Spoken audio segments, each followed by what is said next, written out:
Still living in a rented apartment? My brother mocked at the family reunion. What a waste of Dad's college money. I smiled and said, "Look out the window." There it was, my $80 million tech company's name on the city's biggest tower. Their jaws dropped when the invitation sat on my kitchen counter for 3 days before I finally opened it.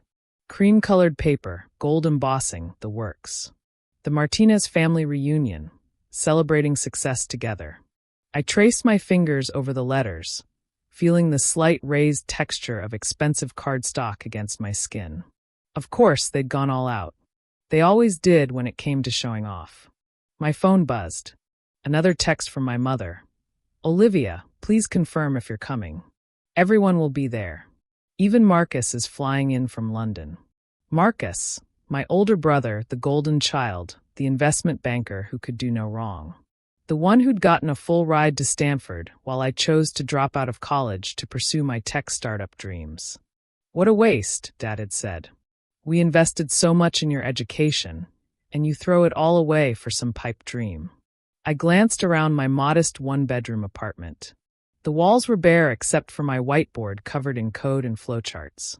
My desk was cluttered with 3 monitors, testing devices, and empty coffee cups. To them, this looked like failure. To me, it was the birthplace of something revolutionary. I typed back, "I'll be there." The reunion was being held at the Crimson, downtown's newest luxury hotel. From the 40th floor, you could see the entire city skyline, including the massive digital billboard that had just gone up on Wesley Tower. The one that would be lighting up with my company's name in exactly 4 hours. But they didn't know that. They didn't know anything about what I'd built over the past 5 years. As I got dressed for the reunion, I thought about the last family gathering, Christmas 2 years ago. Marcus had just closed his first major deal. Dad had brought out the expensive scotch, made a toast. To my son, carrying on the Martinez legacy of excellence. I'd sat quietly, picking at my food, knowing that in my laptop bag was the first prototype of what would become Nuraka's breakthrough neural interface software. The same software that would later attract $80 million in Series B funding and revolutionize how people interact with technology. The same software they dismissed as playing with computers. I chose a simple black dress for the reunion. No designer labels, no flashy jewelry. Let them think what they always thought, that I couldn't afford better. I pulled my dark hair into a neat bun, applied minimal makeup, and grabbed my car keys. The same old Toyota I'd been driving since college. Another point of family ridicule. The drive to the Crimson gave me time to think about the days I'd spent coding until my eyes burned. About the nights I'd slept on my office floor because I couldn't afford both rent and server costs. About the investors who turned me down one after another, until that breakthrough meeting with Sarah Blackwood at Venture Capital Partners. "This is the most innovative interface design I've seen in a decade," she'd said, actually understanding what I'd built. "We're all in." The hotel lobby was already buzzing with Martinez family members when I arrived. Cousins in designer suits, aunts dripping in jewelry, everyone competing to be the most successful, the most impressive. "Olivia," my mother's voice carried across the marble floor. She air-kissed my cheek, her eyes doing their usual quick assessment of my appearance. "We were worried you wouldn't make it. You're always so busy with your computer thing." My computer thing? The company valued at over $80 million. The technology that major tech publications were calling the future of human-computer interaction. But sure, my computer thing. "Wouldn't miss it," I said, following her to the elevator. The 40th floor was even more opulent than I had imagined. Floor-to-ceiling windows offered a panoramic view of the city. Crystal chandeliers caught the late afternoon sun, sending rainbow reflections across the white tablecloths. And there, through the western windows, stood Wesley Tower. The billboard was dark now, but in 3 hours and 27 minutes, everything would change. "Little sister." Marcus's voice boomed across the room. He strode over, expensive watch glinting, confidence oozing from every pore. "Still rocking the same dress from last year. Some things never change, huh?" I smiled, remembering the email I'd received that morning. The one confirming Nuraka's IPO date. The one predicting our stock would open at $150 per share. Some things do change, Marcus. More than you might think. Dad joined us, scotch in hand. Marcus just closed another major acquisition. $200 million in assets. That's how you build real wealth, Olivia. Not with.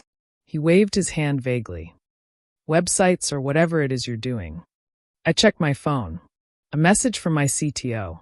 Billboard test successful. All systems go for the big reveal. Perfect. The family gathered for dinner. About 40 of us around a massive table. Marcus naturally sat at Dad's right hand.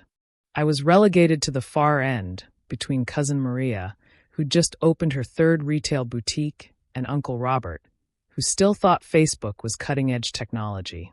The bragging began immediately. Marcus dominated, of course, detailing his latest conquests in the financial world. Cousin James talked about his new Mercedes. Aunt Sophia showed off pictures of her daughter's wedding to a minor European royal. Then the spotlight turned to me. "So, Olivia," Marcus called out, loud enough for everyone to hear. "Still living in that rented apartment? What's it been now? 5 years?" Most people would have something to show for all that time. The room grew quiet. All eyes turned to me. Some sympathetic, most judgmental. They were waiting for me to stammer out excuses, to defend my choices, to explain away my apparent failure. I checked my watch. Perfect timing. "Actually, Marcus," I said, standing slowly, "why don't you look out the window? The one facing Wesley Tower." He frowned but turned in his chair. Others followed his gaze. The billboard flickered to life. In brilliant blue and white, 50 feet tall, my company's logo appeared. Nuroc, the future is neural. Below it, scrolling news headlines. Nuroc revolutionizes human-computer interaction. Tech startup valued at $80 million prepares for historic IPO. CEO Olivia Martinez named to Forbes 30 under 30. The silence in the room was deafening. I stayed standing, watching their faces as realization dawned. Marcus's jaw actually dropped. Dad's Scotch glass froze halfway to his mouth. Mom's perfectly maintained composure cracked. "That's my company," I said quietly. "The one you called a waste of time. The one you said would never amount to anything. The one that's about to go public with an estimated market cap of over $1 billion. But you live in a tiny apartment," Marcus sputtered. "You drive a Toyota." I smiled. Because I invested every penny back into the company. Because I believed in building something real, not just showing off wealth I hadn't earned yet. Dad stood up so quickly his chair scraped against the floor. "Olivia, why didn't you tell us? Would you have listened?" I asked. "Or would you have tried to take control like you did with Marcus's first business? Would you have actually understood what I was building, or just seen dollar signs?" The billboard continued its display, casting blue light across their shocked faces. My phone started buzzing, notifications from tech news sites picking up the IPO announcement, LinkedIn messages flooding in, Twitter exploding with the news. But I wasn't done. Not yet. This was just the beginning of what I had to show them. The silence that followed felt like a physical thing, heavy and thick in the air of that luxurious hotel room. My phone wouldn't stop buzzing. Congratulations from investors, interview requests from tech journals, messages from employees celebrating our impending IPO. But my eyes were fixed on my family's faces, watching the spectrum of emotions play across them. Marcus recovered first, his banker's instincts kicking in. $80 million, he said, trying to sound casual but failing to hide the strain in his voice. "That's impressive, but valuation isn't the same as actual revenue. How much are you really making?" I pulled out my tablet, opened a file. Last quarter, $22 million in pure profit. This quarter's projections are even higher now that we've signed exclusive contracts with 3 major tech companies. I slid the tablet across the table. "Feel free to verify the numbers. I know how much you love due diligence." He grabbed it, started scrolling frantically. Dad leaned over his shoulder, their heads close together as they examined the financial reports. I could see the moment they hit the projected IPO numbers. Both of their faces went pale. But you never said anything, Mom whispered from across the table. All these years, we thought. You thought what you wanted to think. I cut in, keeping my voice level. You saw me working from a small apartment and assumed I was struggling. You saw me driving an old car and decided I was failing. Not once did any of you actually ask what I was building. Aunt Sophia cleared her throat. Darling, you can't blame us. Tech startups are so risky. Not like real estate or banking. I laughed, not bothering to hide the bitterness. Risky? Let's talk about risk. Let's talk about how Marcus's last 3 sure-thing investments lost money. Or how Cousin James's hedge fund is under SEC investigation. Yes, I know about that. James choked on his wine. Or should we discuss Uncle Robert's failed attempt to expand his business overseas? The room grew even quieter, if that was possible. I took a risk, yes, but I did it smart. I lived below my means. I reinvested every profit. I built something sustainable while all of you were buying new cars and vacation homes to impress each other. Dad had finally looked up from the tablet. Why now? Why reveal all this at the family reunion? I walked to the window, gestured at the billboard still glowing against the darkening sky. Because tomorrow morning, when the markets open, everything changes. New Rock goes public, and I wanted you all to hear it from me first, in person, so you could understand exactly what you've been mocking all these years. My phone buzzed again. A message from Sarah Blackwood. Major tech news outlets picking up the story. Get ready for a crazy week. The real question, Marcus said, his voice taking on that smooth, practiced tone he used for business deals, is how we can get involved as family. Surely there's an opportunity for some pre-IPO shares, or... No. The word came out sharp, definitive. Several people flinched. This isn't a family business. This is my company, built with my ideas, my work, my sacrifices. The same ones you all laughed at. Remember last Christmas, Marcus, when you said I was playing entrepreneur, while you were doing real business? He had the grace to look embarrassed. Or you, Dad, when you told everyone at Thanksgiving that I was going through a phase and would eventually come to my senses and join Uncle Robert's company? Dad set down his Scotch glass, hands not quite steady. Or you, Aunt Sophia, when you suggested I was hiding from real responsibility by starting my own business instead of getting married like your daughter? The room was so quiet you could hear the ice melting in the drinks. I pulled out my phone, opened my banking app. Would you like to know how much I'm worth right now? Before the IPO, before the stock goes public. I turned the screen toward them. The number had 8 digits before the decimal point. Several people gasped. Cousin Maria actually dropped her fork. But that's not even the best part, I continued, switching to my email. Would you like to know who our biggest clients are? The companies that are already using New Rock as interface systems. I started reading names.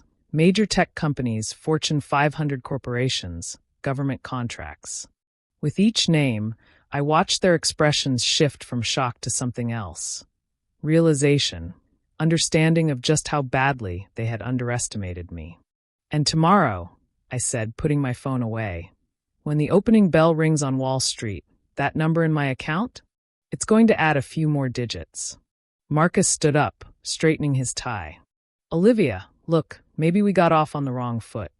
As your brother, I could offer some valuable insights about managing this kind of wealth. My experience in banking.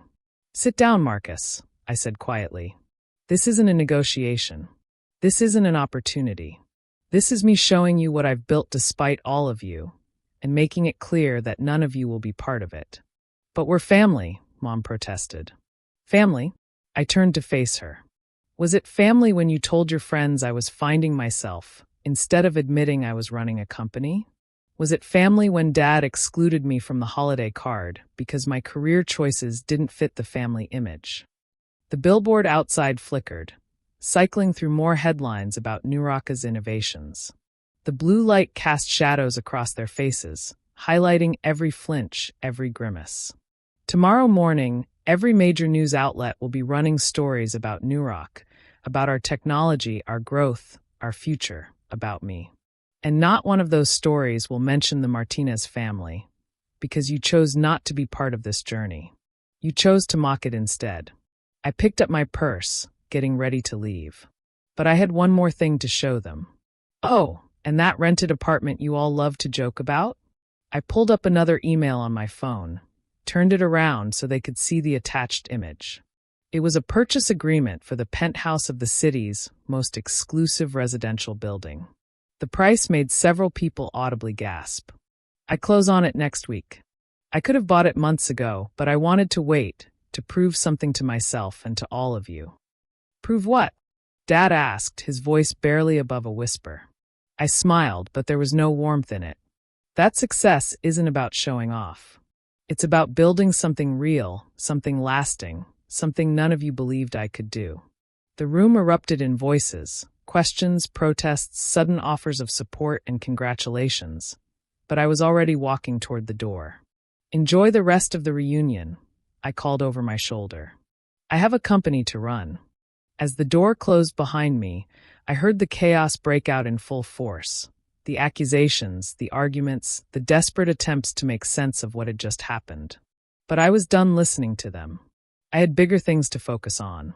Tomorrow was going to be interesting. The morning of the IPO, I woke up before my alarm. The sun wasn't even up yet, but the city was already humming with energy. Or maybe that was just my own anticipation making everything feel more alive. I stood by my apartment window, coffee in hand, watching the first hints of dawn touch the skyline. My phone had been buzzing nonstop since I left the reunion. 57 missed calls from family members, over 100 text messages, emails, LinkedIn requests, even a few desperate attempts to reach me through my company's official channels. I ignored them all. Instead, I opened a different message, one from Sarah Blackwood sent late last night. Trading floor is electric with pre-market buzz. Your story is everywhere. Ready to make history. I smiled, remembering the day she first believed in my vision. When everyone else saw a girl playing with computers, she saw the future. Now, 5 years later, we were about to prove every doubter wrong. My personal assistant, Maya, arrived at 6:30 a.m. sharp. Car's waiting downstairs, she said, handing me a fresh coffee and a tablet displaying the morning's news headlines. Every major network wants an interview. The Wall Street Journal's piece about you is trending worldwide. I scanned the headlines while we rode the elevator down. New Rock IPO set to break records. From dropout to tech pioneer, the Olivia Martinez story. Silicon Valley's next big thing goes public. The car was barely moving through the morning traffic when my phone rang. Dad. The 7th time he'd tried calling since dawn. This time I answered. Olivia, he started, his voice uncharacteristically uncertain. We need to talk about yesterday. I'm a bit busy right now, Dad. About to take my company public. That's exactly what we need to discuss. The family has concerns about. The family's concerns stopped matching the moment you all decided I wasn't worth supporting. I cut in. I have to go. The opening bell waits for no one. I hung up as we pulled up to the stock exchange. Camera flashes started immediately. Reporters called out questions. This was it. The moment everything changed. Maya touched my arm. Your brother Marcus is here, trying to get past security. Of course he was. The banker in him couldn't resist a major market event, especially one that would make his little sister worth more than the entire extended family combined. Let him watch from the public area, I said, but he doesn't get anywhere near the trading floor. The next 2 hours were a blur of handshakes, interviews, and final preparations.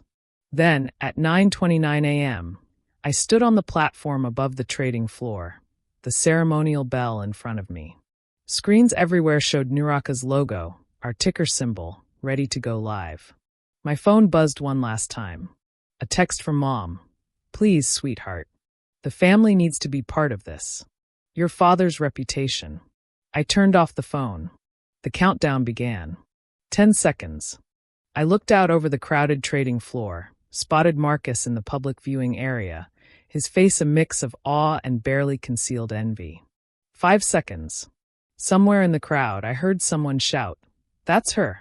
The one they called a failure, 3, 2, 1. The bell rang. The screens exploded with numbers. Our opening price. $180 per share, already higher than projected. The trading frenzy began immediately.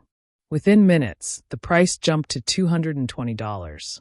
Sarah appeared at my side, grinning. Congratulations, billionaire. I blinked. The numbers were still climbing. $240. $255. My net worth was increasing by millions with each passing minute. Ms. Martinez, reporters called out. How does it feel to be one of the youngest self-made billionaires in tech? I stepped to the microphone, thought about all the family dinners where I'd been dismissed, all the reunions where I'd been the cautionary tale. Success isn't about proving others wrong, I said. It's about proving yourself right, about believing in your vision when no one else does. The trading continued. By lunch, New Rock stock had stabilized at $275 per share. My phone, when I finally turned it back on, had exploded with messages from financial advisors, wealth management firms, and of course, family members. One email caught my eye from Uncle Robert. I always knew you had potential. Perhaps we could discuss some investment opportunities. Delete. Another from Marcus. Little sister, you've certainly proved your point. Now let's talk about how the family can support your success. Delete. That afternoon, I finally left the stock exchange. The city felt different somehow. Or maybe I was the one who had changed.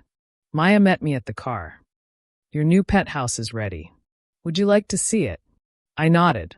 We drove uptown, past the building where my family had gathered just yesterday. The billboard still shone bright. New Rock, the future is neural. But now it also displayed our stock price, a public reminder of what I'd built. The penthouse was everything I'd dreamed of. Spacious, modern, with views that made the city look like a painting.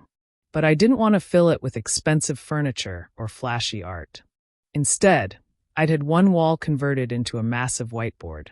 Another held 3 large monitors, a dedicated space for creating, for building, for continuing what I'd started.